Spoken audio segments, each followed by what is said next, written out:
Hello नमस्ते अस्सलाम वालेकुम सत श्री अकाल बैक बेंचर्स। कैसे हो आप सब लोग? होप सबकी आप सब ठीक होंगे। Welcome back to my channel the back benchers. Back benchers के साथ जुड़ने के लिए एक बार आप सबका बहुत बहुत शुक्रिया। वापस आप सबका स्वागत है। अपना टाइम वेस्ट ना करते हुए चलो आज के टॉपिक की ओर बढ़ते हैं, जो कि है ग्लोबल इन्वायरमेंटल इशूज़। ओके, पिछले चैप्टर में हमने वेस्ट मैनेजमेंट के बारे में फुल कंसेप्ट ले लिया था, क्या वेस्ट मैनेजमेंट होता है, किस तरह से उसको डिस्पोज ऑफ करते हैं, उसके सारे मेथड सारे टेक्निक बहुत अच्छे तरीके से पढ़ लिया था। आई होप कि आपको समझ आया होगा। अगर कहीं समझ नहीं आया तो कोई बात नहीं, आप कमेंट्स में पूछ सकते हो। ओके, तो अपने टॉपिक को कंटिन्यू करते हुए आज हम पढ़ेंगे ग्लोबल इन्वायरमेंटल इश्यूज़। अभी तक हमने बड़े ज़्यादा इश्यूज़ पढ़ लिए, लोकल लेवल पे भी, इंडिया के लेवल पे भी। अब हम ग्लोबल लेवल पे पढ़ेंगे। अभी इससे पहले हमने ग्लोबल लेवल पे एक दो इश्यूज़ पढ़े हुए हैं, बट इसमें और पढ़ेंगे। ओके, एज हमेशा की तरह सबसे पहले वैसे स्ट्रक्चर देखते हैं आज हमारे क्या क्या टॉपिक होने वाले हैं।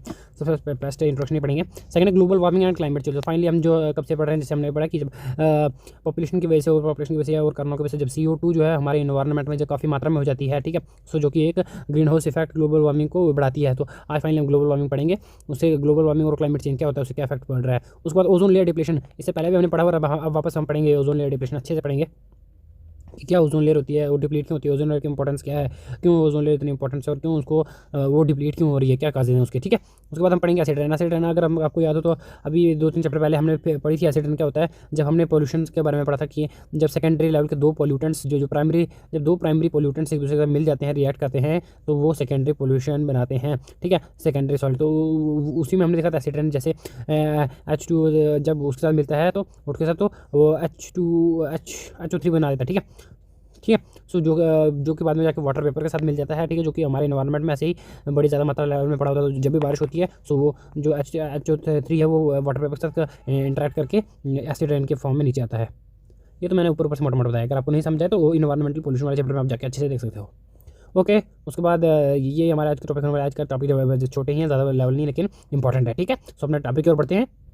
In the last unit of this block on environment issues and concern, in second block you must have acquired good knowledge about the importance of various mineral and various natural resources, their uses in development and affect the development activities on the environment. More about important need to be ठीक है। सबने ये obviously जो पिछले units में हमने जो वगैरह पढ़ा है उसके बारे में था। अच्छा, in this unit cover global issues. These issues have become topics of hot discussion at various in the last few decades. Global issues are so named because their impacts and damage affect not only the country that caused the problem, but they go beyond the national boundaries to extend the global cause. अच्छा, कोई problem है, जैसे हम बोल रहे हैं climate की problem है, या फिर कोई भी मतलब हम प्रॉब्लम ले रहे हैं तो उसको ग्लोबली क्यों बोल रहे हैं। एक बड़ी प्रॉब्लम आ गई, जैसे हम बात करते हैं कोरोना वायरस की, तो कोरोना वायरस जो है वो ग्लोबल लेवल पे उसने इफेक्ट किया। ठीक है, एक ऐसी बीमारी, एक ऐसी प्रॉब्लम, एक ऐसी सिचुएशन जो कि पूरे वर्ल्ड को इफेक्ट करती है कहीं ना कहीं, पूरे वर्ल्ड को, उसको ग्लोबल बोलेंगे। अगर आप बात करूँ क्लाइमेट की चेंज की, या फिर ग्लोबल वार्मिंग या फिर ग्रीन हाउस गैस की, आपको क्या लगता है कि जो ग्रीन हाउस गैस है या फिर जो ग्लोबल वार्मिंग है वो क्या सिर्फ इंडिया में ही हाई है? क्या इंडिया में ही बढ़ रही है? नहीं, बल्कि वो पूरे ग्लोब पे बढ़ रही है। क्यों?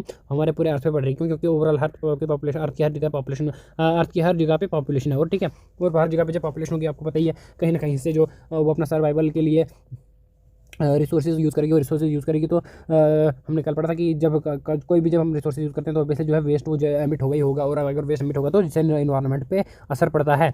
जो इशूज़ पूरे ग्लोबल लेवल पे बढ़ चुके हैं, अब वही ये पढ़ेंगे हम। ठीक है, ओके। हमारा फर्स्ट टॉपिक है global warming and climate change.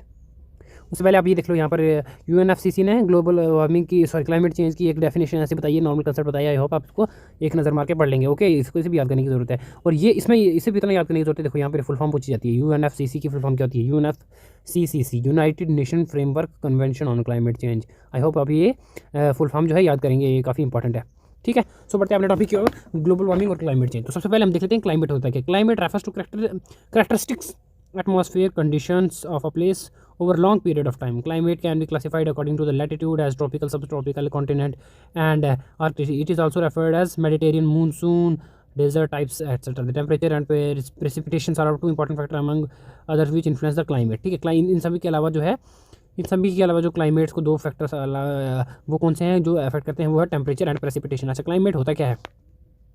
इससे पहले भी हमने से पढ़ लिया है कि क्लाइमेट और वेदर में बड़ा ज़्यादा फर्क है। ठीक है, तो क्लाइमेट होता है एक पर्टिकुलर एक रीजन का लॉन्ग टाइम हिस्ट्री। ठीक है, लॉन्ग टाइम के लिए हिस्ट्री, कितने सालों तक यहाँ पर कैसा मौसम है। अगर बात करो अंटार्कटिका की, तो मतलब वहाँ का क्लाइमेट कैसा है? वहाँ का क्लाइमेट कोल्ड, मतलब विंटर वाला है। ठीक है, सर्दियों वाला, पूरा पोलर रीजन बोलते हैं इसलिए उसको। वहाँ पर क्यों? क्योंकि 365 डेज पूरे सालों साल वहाँ पर जो है बर्फ़ पड़ी रहती है। ओके, और क्लाइमेट को हम लैटिट्यूड के हिसाब से नापते हैं। ओके, लैटिट्यूड के हिसाब से आपको पता होगा। देखो, लैटिट्यूड ऐसे होते हैं, ऐसे है ना, ऐसे होते हैं, ऐसे वर्टिकल लॉन्गिट्यूड ऐसे होते हैं, है ना। ये अर्थ अगर अर्थ होता, अर्थ पे ऐसा आपको तो इमेजिनरी लाइन्स को लैटिट्यूड लॉन्गिट्यूड बोलते हैं, लॉन्गिट्यूड ऐसे होते हैं और लैटिट्यूड ऐसे होते हैं, ठीक है। सो समझ आया, क्लाइमेटिक होते हैं एक पर्टिकुलर एरिया का जो कंडीशंस है, एक पर्टिकुलर एरिया के एटमॉस्फेरिक कंडीशंस, एटमॉस्फेरिक कैरेक्टर्स को आप लॉन्ग पीरियड ऑफ टाइम के लिए जब मेजर करते हो तो उसको क्लाइमेट बोलते हैं, okay. Solar radiation warms the Earth's surface and the atmosphere. About 1/3 of radiation is reflected back into space. About 20% is absorbed by the atmospheric gases, and the remaining amount reaches Earth's surface and is absorbed by it. The energy so absorbed is emitted in the form of infrared radiation. The atmospheric gases absorb some of this radiation and hence do not allow all the emitted energy to escape into the space. Thus, some of the heat is trapped by these gases, and the atmosphere become warmer. It is this phenomena which raises the average temperature of Earth from -18 degree Celsius to plus 15 degree Celsius, and is very vital for the life on the Earth. The situation is analogous to the greenhouse, which traps heat and its glass wall do not allow the heat to go out, thereby increasing the inside temperature. Therefore, this effect is called the greenhouse effect. अच्छा, global warming और green house effect की यहाँ पर बात बताई गई है, example की मदद से समझने की कोशिश करेंगे, ओके। लेट कर लेते हैं, ये आपका सूरज है, ओके, सन, और ये है अर्थ।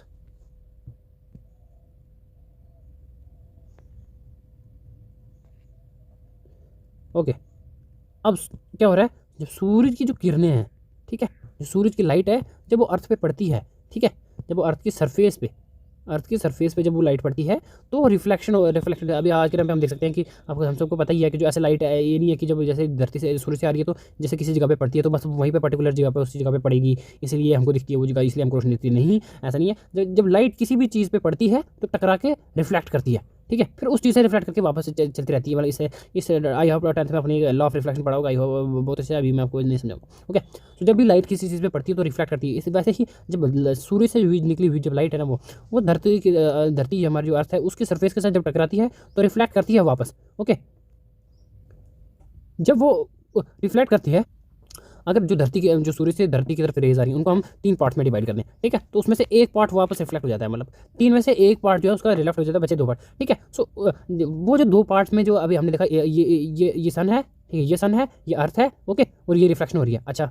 और जो ये है, ये हमारा एटमॉस्फेयर है, हमारा एटमॉस्फेयर है, जहाँ पर हमारी ओबियसली जो है लाइफ की एक्टिविटीज़ परफॉर्म होती हैं, ठीक है, जहाँ पर ओबियसली गैसेज हैं, सब कुछ है जिस पे ह्यूमन डिपेंड है ओवरऑल, अच्छा। और हम देखते हैं कि हमारे एटमॉस्फेयर में गैसेज हैं, ठीक है, बड़ी ज़्यादा गैसेज है, वाटर वेपर्स हैं, ठीक है, डस्ट पार्टिकल्स हैं, एटमॉस्फेयर हैं, ये है ना, इसलिए तो जो है लाइफ पॉसिबल हो रही है। कहीं बादल हैं, कहीं क्लाउड है, कहीं वाटर वेपर्स हैं, कहीं डस्ट पार्टिकल्स हैं, समझ रहे हो, है ना।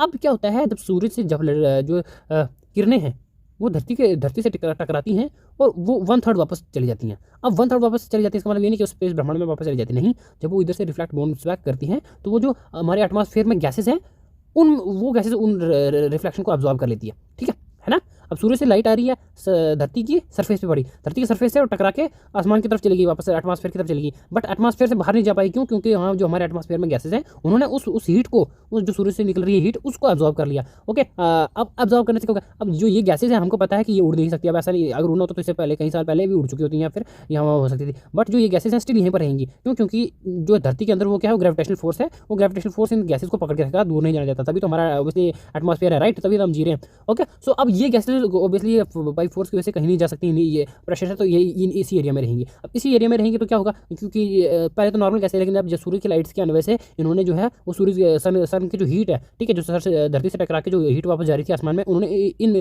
गैसों ने उस हीट को ट्रैप कर लिया अपने अंदर। अब वो एक गैस नहीं होगी, 200 मतलब कितनी ज़्यादा गैसेज होंगी हमारे एटमॉस्फेयर में, आपको सोच सकते हो कितनी ज़्यादा क्वांटिटी है, वो सारी गैस जो है वो हीट को अब्जॉर्ब करेगी, ओके। तो ओबियसली जो हीट को अब्जॉर्ब करेगी तो जो गैसेज हैं वो कहाँ पर, किसके आसपास है, हमारे अर्थ के आसपास है, हमारे प्लैनेट के आसपास है, हमारे प्लैनेट के आसपास है, तो ओबियसली जैसे जैसे गैस बढ़ती जाएगी तो वैसे वैसे और जो हीट है वो ट्रैप होती जाएगी, और हीट ट्रैप होती जाएगी तो ओबियसली जो है अर्थ का जो टेम्परेचर बढ़ता जाएगा। क्यों बढ़ता जाएगा, क्योंकि जो ये सारी गैसेज हैं ओबियसली अर्थ के आसपास है ना, अर्थ के लेट कर लो आप कहीं पर एक आपने चूल्हा वगैरह तो देखा होगा या तंदूरी वगैरह तो देखा होगा या फिर चलो बोन फायर देखी होगी, ठीक है, जब वो जलती है, ठीक है, तो लोग उसके आसपास बैठते हैं। अब फिर हम हाथ सेकते हैं, ठीक है, जब इसके पास हैंड रखते हैं, ओके। अब ये जल रहा है, ठीक है, ये पर्टिकुलर ये चीज़ जल रही है, लेकिन इसके जो है फ्लेम जो इसकी हीट है वो यहाँ पर भी तो पहुँचेगी, राइट। तो वैसे ही अब ये वाली जगह जो गैसेज है ये सारी जब इसकी सन की हीट से जो है वो गर्म हो गई हैं, ठीक है। सो उसकी हीट जो है वो कहीं ना कहीं अर्थ पे भी तो पड़ेगी ना, ठीक है। तो जैसे जैसे ये हीट बढ़ती जाएगी, जो इन गैसेज की जो हीट है वो अर्थ पे पहुंचती जाएगी, क्योंकि ओबियसली जो हमारे एटमॉस्फेयर में ये सारी हीट जो है एब्जॉर्ब पड़ी हुई है, तो उससे ग्लोबल टेम्परेचर बढ़ता रहता है, ठीक है। अर्थ का टेम्परेचर बढ़ेगा, ओके।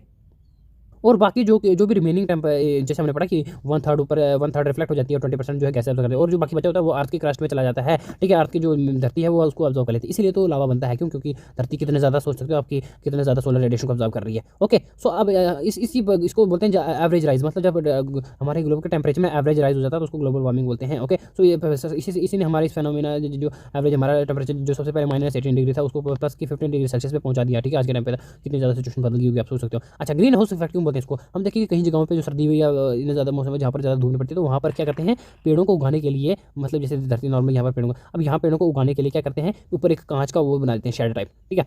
अब इससे क्या होगा, इससे यह होगा कि जब सूर्य की लाइट्स पड़ेंगी लेकिन इस कांच पे वो अंदर आएंगी, क्योंकि कांच आपको तो वैसे ट्रांसपेरेंट है, बट कांच की खूबी होती है जब उसके अंदर लाइट आ जाएगी बट वो बाहर नहीं जा पाएगी इतनी आसानी से। कोई रेयरेस्ट टाइम पे लेस देन जा सकती है, लेकिन उसकी जो 70 to 80% जो सन के रेज आई है एक बार शीशे के अंदर, सो वो बाहर नहीं जा सकती है, अंदर ही रहेगी। उससे क्या होगा, उसके अंदर जो शीशे के अंदर गर्मी भरेगी, इस एरिया के अंदर ये एरिया गर्म हो जाएगा, और जो यहाँ जहाँ ठंडा इलाका है वहाँ पर सब्जियाँ नहीं लगती, पेड़ नहीं रह सकते, वो इस गर्मी की वजह से यहाँ पर पेड़ होंगे। इसी को बोलते हैं green house effect. I hope आप समझे होंगे अब ग्रीन हाउस इफेक्ट क्या होता है, ठीक है। तो मतलब किसी भी जगह का एवरेज टेम्परेचर में राइज होना उसको green house effect, global warming बोलते हैं, okay. The gases such as carbon dioxide, methane, ozone, chlorofluorocarbon and water vapour are responsible for the green house effect and are called green house gases, ठीक है। सो ये सारी जो gases हैं ये सारी जो है रिस्पॉन्सिबल है किसके लिए, ग्रीन हाउस इफेक्ट के लिए। जब ये एमिट होंगी हमारे एटमॉस्फेयर में तभी जो हमारा ग्रीन हाउस इफेक्ट वो होगा, बढ़ेगा और ग्लोबल वार्मिंग बढ़ेगी, okay. The contribution of water to green house effect being about 2/3 and the other gases, nitrogen, oxygen, organ present in the atmosphere are incapable of absorbing infrared radiation. The concentration of water vapors in the atmosphere has not changed significantly, but that of greenhouse gases has shown a marked increase since the industrial revolution. The atmospheric human activities such as generation of energy from fossil and deforestation has increased CO2 concentration. हमने पहले भी पढ़ लिया कि अभी पढ़ा कि जो ये सारी गैसेज हैं ये कहीं ना कहीं जो है ग्रीन हाउस इफेक्ट जो ग्लोबल वार्मिंग को बढ़ाती हैं, ओके। हमने देखा जिस तरह से जब ह्यूमन की जिस तरह से ग्रोथ होने लगी, जिस तरह से ह्यूमन की पॉपुलेशन बढ़ने लगी, खासकर जब से इंडस्ट्रियलाइजेशन का फेस आया, ठीक है।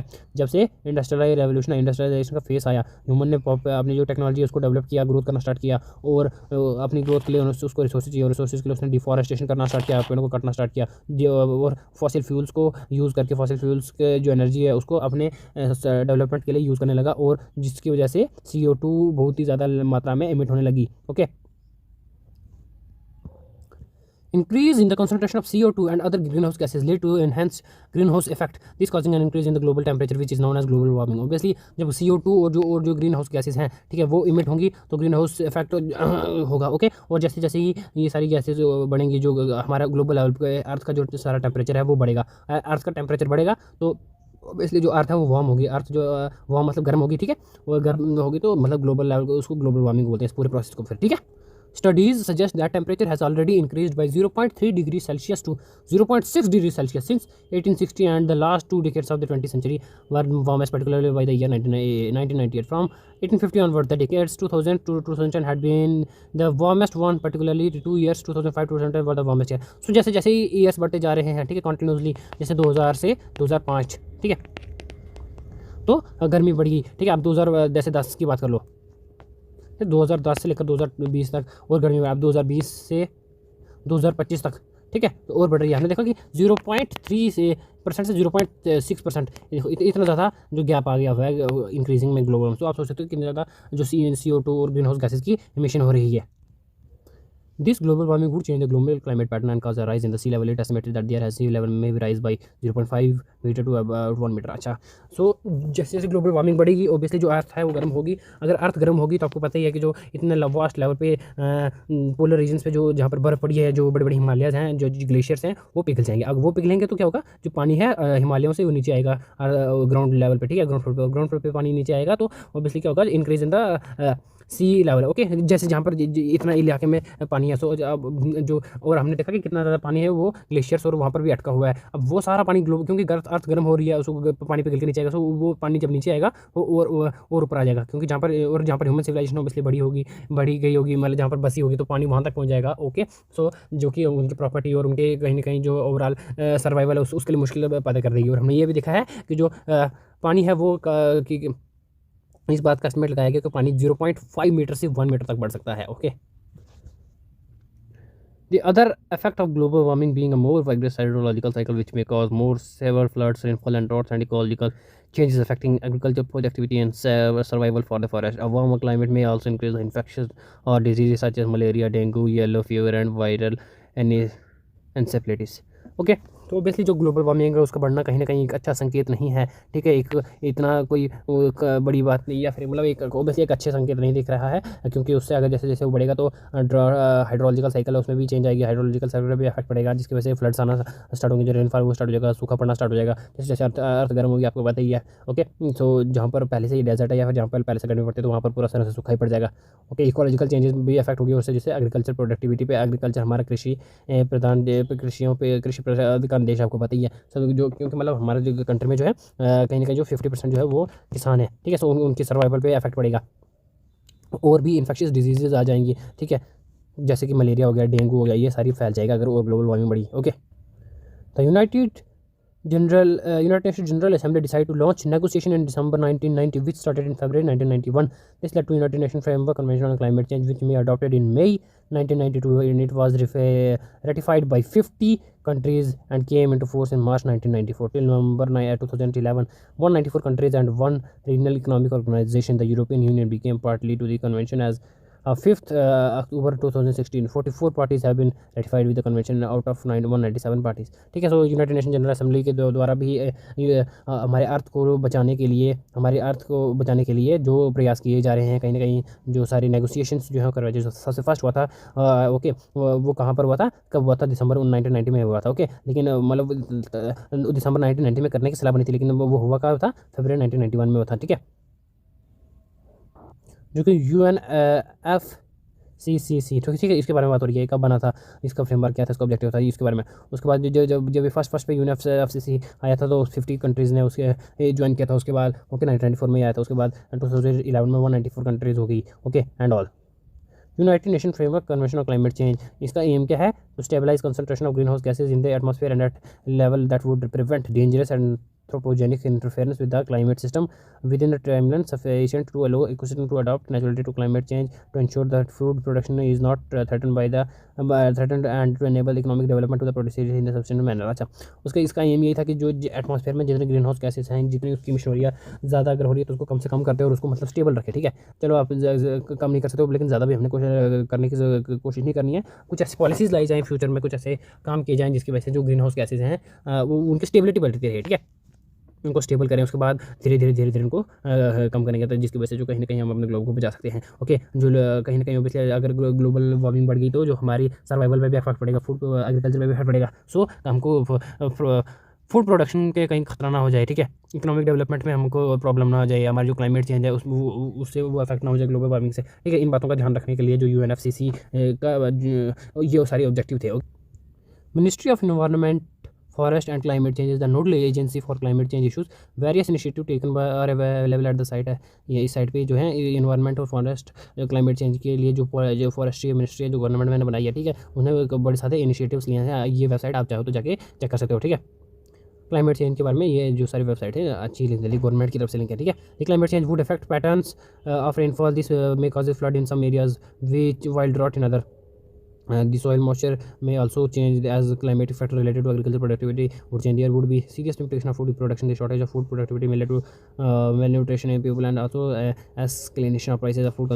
Obviously एक बात समझने की चीज़ है, जो एक पर्टिकुलर चीज़ है ग्लोबल लेवल पे अगर बढ़ गई है तो आप सोच सकते हो कि उसकी जो इफेक्ट है कितना ज़्यादा बढ़ जाता है। अब इसी के एग्जांपल हम अभी कोरोना वायरस से ले सकते हैं। जब कोरोना वायरस फैला था तो जब पूरा देश लॉकडाउन हो गया था, आप सोच सकते हो कि पूरे देश की जो इकोनॉमी हो कितनी ज़्यादा नीचे डाउन हो गई होगी। ठीक है, इस पर बड़ी ज़्यादा मूवीज़ भी बनी है। ठीक है, जिसमें देखा कि जब किसान वापस अपने घर के लिए जा रहे थे, क्योंकि जहाँ पर पर्टिकुलरली दूसरे स्टेट के जब माइग्रेट करके काम करने आए थे दूसरे स्टेट्स में, तो जब वो वापस अपने घर जा रहे थे तो कुछ लोग रास्ते में ही मर गए। क्योंकि फूड की कमी पड़ गई, प्रोडक्शन की पानी नहीं मिलने लगा। ठीक है, जो टेम्परेचर था वो बहुत ज़्यादा है, तो गर्मी बहुत ज़्यादा पड़ने लगी, ऊपर से जो बीमारियाँ भी इतनी ज़्यादा फैली थी। ठीक है, सो ये सारी बताइए, अगर क्लाइमेट चेंज हो गया तो इतने ज़्यादा इफेक्ट पड़ते हैं, कहीं ना कहीं जो फूड प्रोडक्शन में इफेक्ट पड़ता है, पॉपुलेशन में क्लाइमेट चेंज में वेदर में इफेक्ट पड़ता है। ओके, उसके बाद सॉइल के मॉइस्चर में चीज़ का इफेक्ट पड़ता है, वाटर टेबल पे इफेक्ट पड़ता है। उसके बाद सो जब ग्लोबल लेवल पे इतनी ज़्यादा ग्लोबल वार्मिंग बढ़ गई अगर बहुत ज़्यादा, तो ये सारी चीज़ें उनसे प्रभावित होती हैं। Okay, in June 2008 government of India laid on its national action plan on climate change.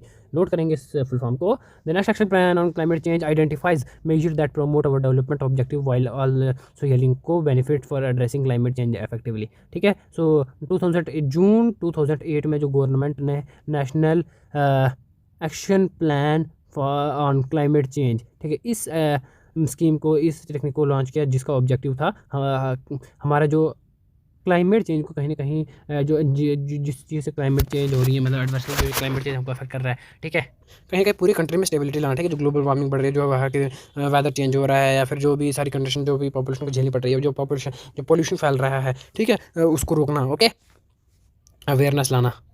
There are 8 national missions which form the core of National Action Plan, representing multi-pronged, long-term and integrated strategies for achieving the key goals with reference to climate change। ठीक है, सो उस time 8 national missions, ठीक है, उन सब वो सारे objective अपनाए गए।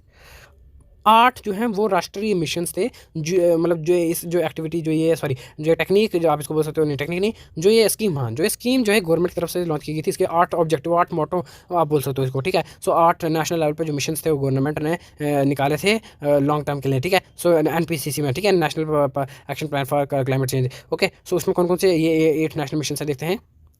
सबसे पहले national solar mission, national mission for enhance energy efficiency, national mission on sustainable habit, national water mission, national mission for sustaining and Himalayan ecosystem, national mission for green India, national mission for sustainable agriculture, national mission on strategic knowledge for climate change. ठीक है, सो ये 8 में से 8 को आपको किसी भी 2-3 बार ही reading करनी है और आपको आई होप कि याद हो जाएगा। नहीं भी याद होगा तो आपको पूरा पर्टिकुलरली क्रोनोलॉजिकली याद करने की जरूरत नहीं, बस इतना याद रखना कि ये सारी चीज़ें इसमें है, क्योंकि कभी भी ऑप्शन में शायद पूछ भी सकते हैं कि NPCC की जो 8 नेशनल प्लान थे वो कौन कौन से थे।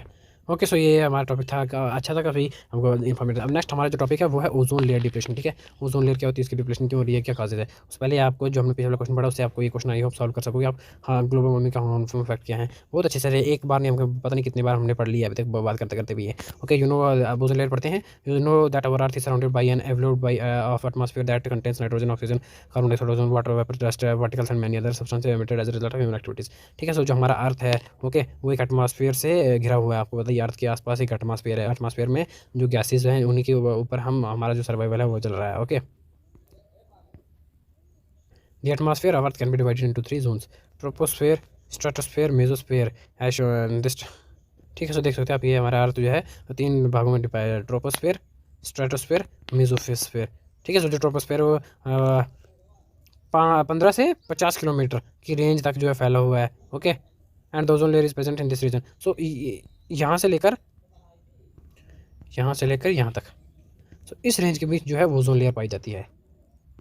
Ozone layer of stratosphere absorbs 99% of ultraviolet solar radiation. The ultraviolet radiation has wavelength between 0.1 nm and 0.4 nm. It can be further subdivided into UAV, UVB, and UVC. In the increasing order energy, the UVB and C are highly energetic and are dangerous to life on Earth, where UAV is least energetic and is not dangerous. So इसको chronologically याद रखेंगे, ultraviolet rays को UVA, UVB and UVC। अच्छा, okay, UV याद रखना, A B और C आपके chronological में याद होता है। अच्छा, जो ओजोन लेयर है वो कितना अल्ट्रावायलेट, जो सूरज की अल्ट्रावायलेट रेडिएशन है वो 99% एब्जॉर्ब करती है। अब आप सोचेंगे वो क्या होता है अल्ट्रावायलेट का, जैसे ये सन है ना और ये अर्थ है। सो अर्थ का जो ये ओजोन लेयर है, ठीक है, जो यहाँ पर लेयर करती है, जैसे हमने स्ट्रेटोस्फीयर में पढ़ा, तो यहाँ पर ओजोन लेयर होती है। ठीक है, अब जो सन से सीधी लाइट निकलती है बहुत ज़्यादा मतलब एनर्जेटिक होती है, हाई एनर्जी होती है, वो ऑब्वियसली सन से निकल रही है, आप सोचते हो कितना ज़्यादा गर्म, कितना ज़्यादा।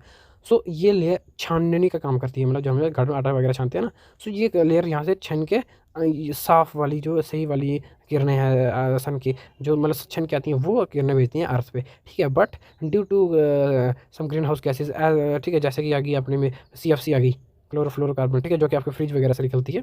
सो ये क्या कर रही है, ऐसी गैसेज ओजोन लेयर को डिप्लीट कर रही हैं, ऐसे गैसेज जो हैं ओजोन लेयर को डिप्लीट कर रही हैं। ओके, सो उससे क्या होगा, अब जो ये रेज आएंगे सन की वो डायरेक्ट पड़ जाएंगी अर्थ पे। अगर ओजोन रे नहीं रहेगी, ओजोन रे नहीं रहेगी, जो अर्थ के जो सन से जो रेज हैं वो डायरेक्ट अर्थ पे पड़ेगी, और अगर किसी को फिर लोगों को कैंसर वगैरह की प्रॉब्लम हो सकती है। क्यों? क्योंकि वो लेयर्स वो रेज जो है सन से वो बहुत ज़्यादा खतरनाक और बहुत ज़्यादा एनर्जेटिक होगी, जो कि किसी के बर्दाश्त के बाहर हो जाएंगी।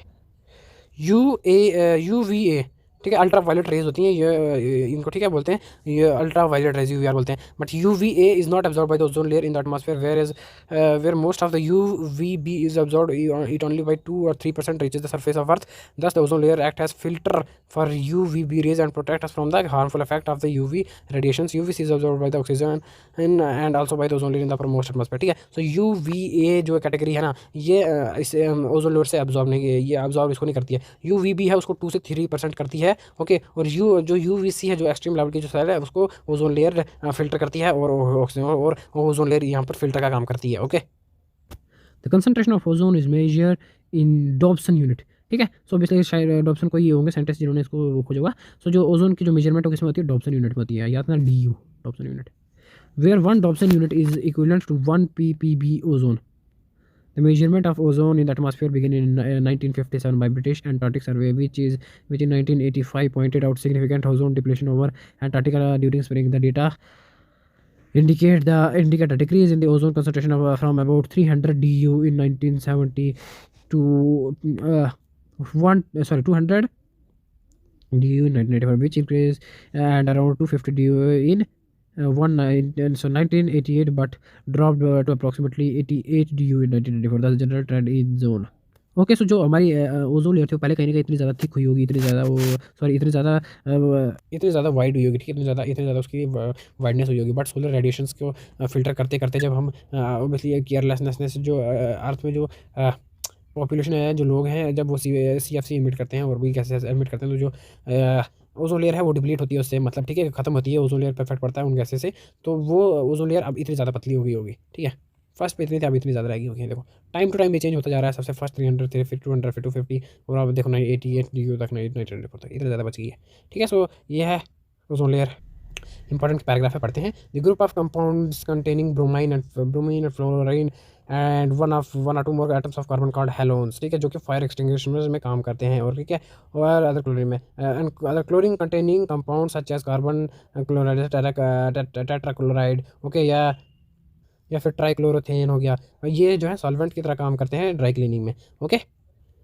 इन 1974 Mario Molina and F. Sherwood Rowland suggested that chlorofluorocarbon CFC are responsible for the ozone depletion. The CFC were used as propellants in the spray cans used for packaging, shaving creams, hairspray, deodorants, paints, inspection, etc. CFC is also found used in the refrigerator, air conditioning and blowing of foam used in furniture, bedding and packaging. So इन चीज़ों में जो CFC use होती है, और 1974 में इन्होंने बताया था कि जो CFC है वो रिस्पॉन्सिबल है ओजोन लेयर डिप्लेशन के।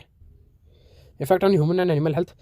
इससे क्या है, ह्यूमन और एनिमल हेल्थ पे क्या इफेक्ट पड़ता है। एक्सपोजर ऑफ UVB जो second stage can cause cataract and skin cancer in the human. देखो स्किन कैंसर हो सकता है इससे। It also affect the immune system thereby increasing the risk of infectious diseases. अगर हमको जो ओजोन लेयर डिप्लीट हो गया, अगर सन की बिल्कुल जैसी की तैसी रेज जो है वो इधर अर्थ पे पड़ जाए तो हमको कैंसर हो सकता है और ये हमारे इम्यून सिस्टम को खराब कर सकता है, जिसके से हमको बीमारी हो सकती है। इफेक्ट ऑन टेरेस्ट्रियल प्लांट्स पे अर्थ ओजोन लेयर के डिप्लीशन से क्या इफेक्ट पड़ता है। The UVB radiation also affect the psychological and development process in the plants. The photosynthesis in the plant में B impaired leading to the decrease in the size and the productivity and the quantity of in many species. It can cause mutation in plants hence the biodiversity would be affected। देखो जब radiation पड़ेंगी इतना तो कहीं ना कहीं जो plant है वो भी अफेक्ट होगी, क्योंकि जिस क्वांटिटी में जितनी क्वांटिटी और जितनी क्वालिटी में जो सर्विस की रेडिएशन चाहिए थी प्लांट को उतनी क्वालिटी या क्वालिटी में नहीं मिलेगी, जिसकी वजह से फोटोसिंथेसिस में प्रॉब्लम होगी और फोटोसिंथेसिस में प्रॉब्लम होगी तो उसके वेरिएशन आएगी उसमें प्लांट की, उसमें जो पत्ता है जो फिर जो कार्बन बनाएगा क्वांटिटी क्वालिटी में कम होगा। ओके। और जिससे बायोडाइवर्सिटी पे इफेक्ट पड़ेगा।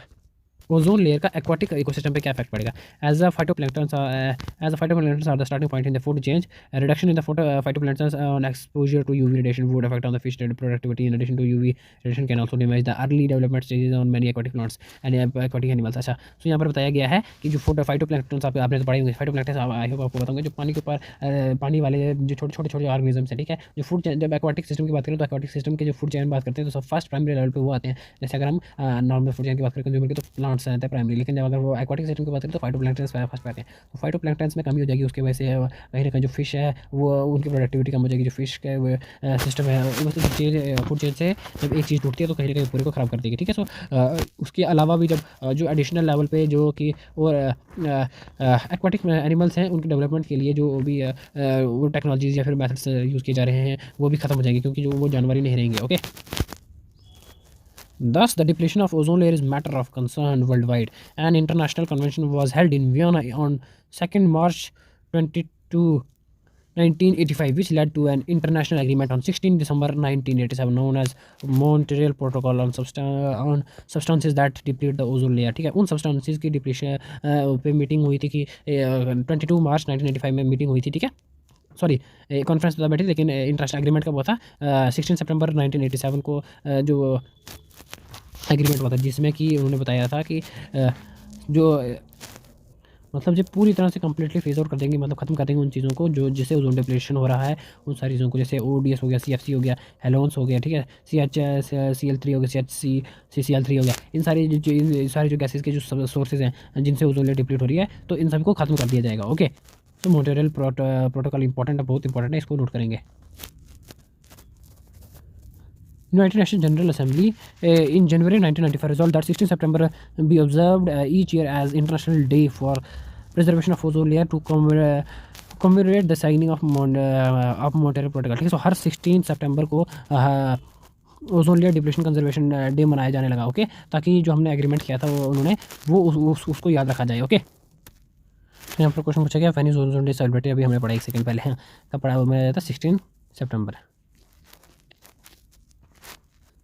अब है next acid rain. Acid rain हमने पहले ही पढ़ लिया है कि जब पोल्यूटेंट्स, जो प्राइमरी पोल्यूटेंट्स हैं, जब एटमॉस्फेयर में जो मिलके किसके साथ, वाटर वेपर्स के साथ मिलके जब क्लाउड्स में बारिश होती है, ठीक है, तो उसके साथ मिक्स हो जाते हैं और फिर वही पोल्यूशन मतलब वाटर वेपर के साथ मिक्स होकर नीचे आता है, तो उसको एसिड रेन बोलते हैं। ओके, तो ये था बेसिक कॉन्सेप्ट, अब पिछले लेवल पढ़ता है, इसमें और अच्छे से पढ़ते हैं। सो एसिड रेन जो शब्द है उसको समझने से पहले, एसिड रेन समझने से पहले हमको जो शब्द एसिड है, एसिड, उसका मतलब समझना पड़ेगा, क्या होता है एक acid. According to Erroneous definition of acids and bases, acids are those substances which release hydrogen ions, H plus ions, ठीक है, in aqueous solutions. Acid can be described strong or weak acids, for example hydrological acid HCl is a strong acid, while acetic acid CH3COOH present in vinegar is a weak acid. The strength of acid is given by its pH value। ठीक है, किसी भी acid की strength या weakness उसकी pH value से पता लगाई जाती है। ओके, सो pH वैल्यू क्या होती है? pH scale range from 0 to 14। Acidic substances have pH less than 7 whereas basic substances pH greater than 7। So 10th class में आप जब आप प्रैक्टिकल करते हो, ठीक है, तो उसमें ये पढ़ाया जाता है। ओके, जब वहाँ पर हमको प्रोजेक्ट दिया जाता है, अलग अलग जगह से पानी लाना पड़ता है, कहीं कुएं से, नलके से, घर का पानी या वहाँ का पानी, तो उसकी pH पेपर एक्चुअली दिया जाता है। सो ए लिटमस पेपर उसको 0 से 14 तक की रेटिंग होती है। अगर 0 से फर्स्ट तक का कोई नंबर है, सॉरी 7 से लेस देन कोई भी नंबर आता है तो उसको एसिडिक माना जाता है, और उसके बाद 7 से अगर कोई भी मोर देन आता है तो उसको बेस माना जाता है। ओके, सो पीएच की फुल फॉर्म क्या होती है? पीएच की फुल फॉर्म होती है, जब पीएच वाली बोलते हैं, पीएच की फुल फॉर्म होती है परसेंटेज ऑफ हाइड्रोजन आयंस। ठीक है, क्या होती है? Percentage of hydrogen ions. जो डिस्टिल वाटर होता है, डिस्टिल वाटर, ठीक है, उसकी वैल्यू कितनी होती है? उसकी होती है 7। जो बाजार में भी लिटमस पेपर मिलते हैं एसिडिक, जिससे पीएच पेपर मिलते हैं, जिससे हम टेस्ट करते हैं, आप ला सकते हो और टेस्ट करना चाहिए, चलो अपने नॉलेज के लिए जरूरी होता है। Even in unpolluted environment rain is slightly acidic and has pH of about 5.7। This is because atmospheric carbon dioxide dissolve in the rain water and form carbonic acid as shown in below. Okay, so लेट को लो एक जगह पे एक particular area, यहाँ पर industry लगी हुई है, एक बड़ी फैक्ट्री लगी हुई, लोग रहने, अच्छा यहाँ पर एक गाँव है, ठीक है, हम मानते हैं जो कि गाँव का एरिया कितना प्यूरीफाई होता है, साफ होता है, बट अगर यहाँ से इतना पोल्यूशन निकल रहा है, इतना ज़्यादा पोल्यूशन इमिट हो रहा है, सो आसमान में जाके कहीं ना कहीं मिलेगा। अब हमको पता है यहाँ से बोलो तो कहीं ना कहीं इतने इलाके में ही जब रेन होगी तो यहाँ पर एसिडिक रेन होगी बहुत बुरी तरह से, क्योंकि यहाँ से पोल्यूशन फैल रहा है, इतना ज़्यादा ही है। बट कुछ ना कुछ जो है हल्का सा इफेक्ट जो है यहाँ पर भी दूसरे एरिया में भी देखने को मिलेगा हमको, एसिड रेन का स्लाइट इफेक्ट। ओके, हमको पता है कि जो जो ह्यूमन बींग्स है वो CO2 छोड़ते हैं, ठीक है, और ऑक्सीजन लेते हैं और CO2 छोड़ते हैं। अब इतनी ज़्यादा पॉपुलेशन, जो हम एटमॉस्फेयर में इतनी ज़्यादा CO2 होगी, इतनी ज़्यादा CO2 छोड़ते हैं, तो जो जब CO2 जो है ओबियसली हर जगह CO2 उधर ऊपर से बारिश हो रही है, ठीक है, रेन हो रही है, ठीक है, रेन H2O हो गया, ठीक है, क्योंकि हमको पता है जब वाटर होता है उसका फार्मूला क्या होता है? H2O होता है। ओके, सो जब CO2 जो है वो H2O के साथ मिल जाती है तो फिर क्या, देखो ये रिएक्शन होती है, H2CO3 बन जाता है, यहाँ पर इतना कार्बोनिक एसिड बन जाता है। मतलब सीधा सीधा है जो है acid equals to carbonic acid. आप एसिड्स की बारिश करवा रहे हो, क्योंकि जितना जितना CO2 की क्वांटिटी होगी वो H2O के साथ रिएक्ट करेगा और कार्बोनिक एसिड बन के नीचे आएगा। ठीक है, any form of precipitation important है, such as rain, snow or fog is called acid deposition if it has pH less than 5.7। ठीक है। कोई भी ऐसी अब प्रेसिपिटेशन बारिश होगी, चाहे वो बारिश ही हो गई है, ओके, रेनफॉल हो रही है या फिर बर्फ़ पड़ रही है या फिर फॉगी होगी, ठीक, उसकी अगर पीएच वैल्यू जब हम नापेंगे, अगर उसकी जो पीएच है 7 से कम आती है, जैसे कि 5.7 आ गई, ओके, सो 7 से तो कम ही है ना, 5.7, तो इफ ओके, सो उसको एसिड डिपोजिशन बोला जाएगा। Okay, acid deposition can be classified as wet deposition और ड्राई डिपोजिशन। तो अब एसिड डिपोजिशन का हमने किसको बोला कि जब भी कोई बारिश होगी, प्रेसिपिटेशन होगी किसी भी फॉर्म में, तो अगर उसकी जो पीएच वैल्यू है 5 लेस देन 7 आएगी, 7 से कम आएगी, तो उसको एसिडिक डिपोजिशन बोलेंगे। और एसिडिक डिपोजिशन को अभी इसने 2 टाइप्स में डाल दिया। एसिडिक डिपोजिशन को इसमें होती है dry deposition, wet deposition. Wet deposition कौन सी होती है? Includes acids deposit in rain and snow और even fog. Dry deposition on the other hand refers to deposition of acidic particles and gases in the absence of moisture. ठीक है, moisture के absence में जो एसिडिक पार्टिकल्स होते हैं gases में, ठीक है, वो होते हैं ड्राई। ऑब्वियसली वेट, सॉरी, उसको बोलेंगे नहीं सॉरी, ड्राई डिपोजिशन बोलेंगे। ठीक है, सो मॉइस्चर के एब्सेंस में जो गैसेज में जो सॉलिड पार्टिकल्स होते हैं जिनकी वैल्यू लेस देन 7 होती है, ठीक है, उनको ड्राई डिपोजिशन बोलते हैं। ड्राई डिपोजिशन ये साइड लिखा मैंने, अच्छा, तो उनको ड्राई डिपोजिशन बोलते हैं गैसेज में जो फिजिकल पार्टिकल होते हैं। बट उसी का जो वेट डिपोजिशन होते हैं वो उसमें जो रेन या फिर स्नो में होंगे, ठीक है, वो पार्टिकल हो गए, वो होते हैं वेट डिपोजिशन। और अब जब एसिड है वो किसी भी प्लांट या सॉइल या मिट्टी या किसी और एक्वाटिक चीज़ पे पड़ेगा तो उसको हमेशा डैमेज ही करेगा, क्योंकि वो एसिड है, एसिड, ठीक है। The wet deposition in the form of acid rain or acid snow contain nutric acid and sulfuric acid which are formed by the reaction of oxide of nitrogen and oxygen of sulfuric acid in the water। ठीक है, जो wait deposition जब हमने देखा कि किस form में होती है, स्नो या फिर रेन के फॉर्म में हो गई, ठीक है। सो जब वो उसके साथ उसमें क्या होता है, उसमें नाइट्रिक एसिड होता है और सल्फ्यूरिक एसिड होता है, और जब वो ऑक्साइड के साथ रिएक्शन करते हैं, नाइट्रोजन के ऑक्साइड की रिएक्शन होती है, तो सल्फ्यूरिक जो नाइट्रिक एसिड हो और सल्फ्यूरिक एसिड हो किस तरह से बन रहे हैं, वो सल्फर और नाइट्रोजन के ऑक्साइड्स जो एटमॉस्फेयर में पड़े हुए हैं उन दोनों के रिएक्शन से बन रहे हैं ये दोनों acids. Okay, when fossil fuels such as coal or oil containing sulfur impurities are burned, an oxide of sulfur, that is sulfur dioxide SO2 or sulfur trioxide SO3 are produced. Similarly, when any organic matter with high in nitrogen content is burnt, oxide of nitrogen NOx, that is nitric acid, and nitrogen dioxide NO2 are produced. Then oxide of nitrogen also originate from the forest fire, electric powers and motor vehicles। ठीक है, तो जब इन दोनों ये दोनों chemicals, जैसे हम जब भी ऐसी कोई चीज़ जलाई जाती है जिससे नाइट्रोजन निकलता है या फिर जब ऐसे कोई चीज़ जिससे सल्फर निकलता है, ठीक है, सो इनके जो ऊपर जाकर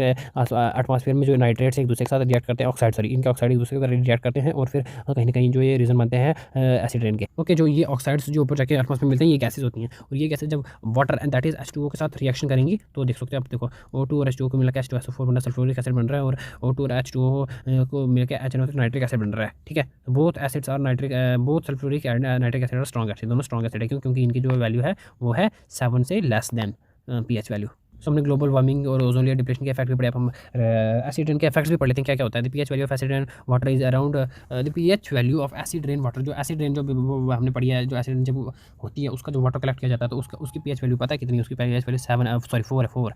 ठीक है, there are many damaging effects such of such acidic water, these are discuss below. इस वाटर जो एसिडिक वाटर है तो उसके बड़े ज़्यादा इफेक्ट्स हैं। कौन कौन से effect on crop and plants? Obviously जो एसिड डायरेक्टली आप समझ सकते हो उसको एसिड ही पड़ रहा है प्लांट्स पे, एसिडिक वाटर पड़ेगा तो प्लांट्स पे जो उसकी कैपेसिटी है, जो उसकी इम्यून सिस्टम खत्म हो जाएगा, है ना।